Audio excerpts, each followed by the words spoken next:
Elected officials from throughout the state gathered in Richboro for a House Democratic Policy Committee hearing on the Me Too movement and how local legislators can work to help prevent sexual harassment. The hearing, held at the Free Library of Northampton Township, was set as a way for the public to address local lawmakers and discuss just how pervasive sexual harassment can be in the workplace. They also discussed how lawmakers can draft legislation that would help prevent sexual harassment and hold offenders accountable.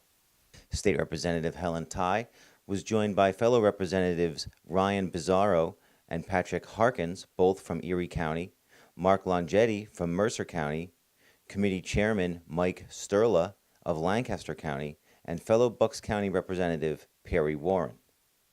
State Representative Helen Tai of Bucks County, who hosted the committee hearing, said that she is deeply concerned about how often offenders of sexual harassment go unpunished, and she hopes that Pennsylvania can be a leader in the fight against sexual harassment.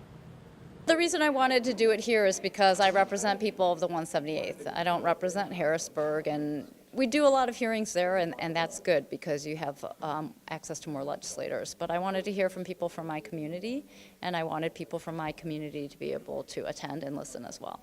Elected officials on the House Democratic Policy Committee heard testimony from a number of women who have been victims of sexual harassment or work with victims of sexual harassment, including one woman who said, as a police officer, she was harassed by her commanding officer.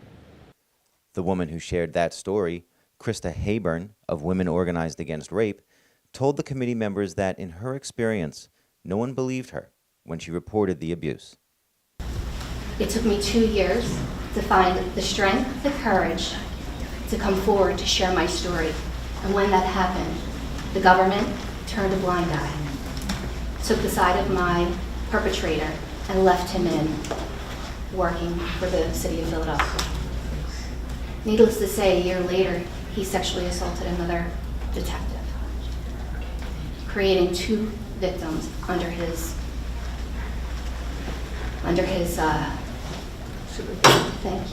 supervision.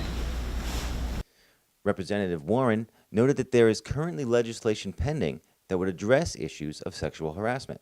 These bills would include legislation to extend the state's statute of limitations for reporting sexual assault from 180 days to a full 2 years.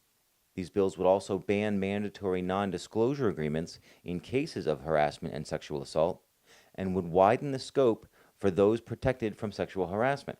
Governor Tom Wolf, in an address he made in April, noted that in Pennsylvania, sexual harassment protections only apply to companies with at least 4 employees. This makes housekeepers and domestic workers especially vulnerable, he said. This pending legislation would cut that number to just 1 employee. It's incumbent upon all of us to stop abuse, to stop sexual abuse, to prevent abuse, and to make sure that there is redress for those who are victimized unjustifiably. For Ardith Talbot of Soulberry, the hearing allowed local residents to voice their concerns and be part of a discussion that impacts everyone. So I was really glad to see that the Democratic Policy Committee is taking this issue seriously and that Helen brought these fellows together to really talk about, making this an issue in the Democratic Party in Harrisburg.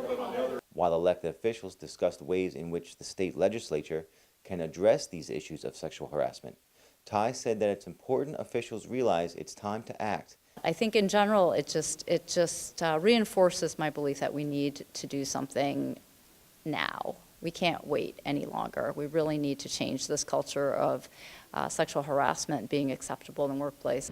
From Richboro, Pennsylvania, I'm Hayden Mittman, PBS 39 News Tonight.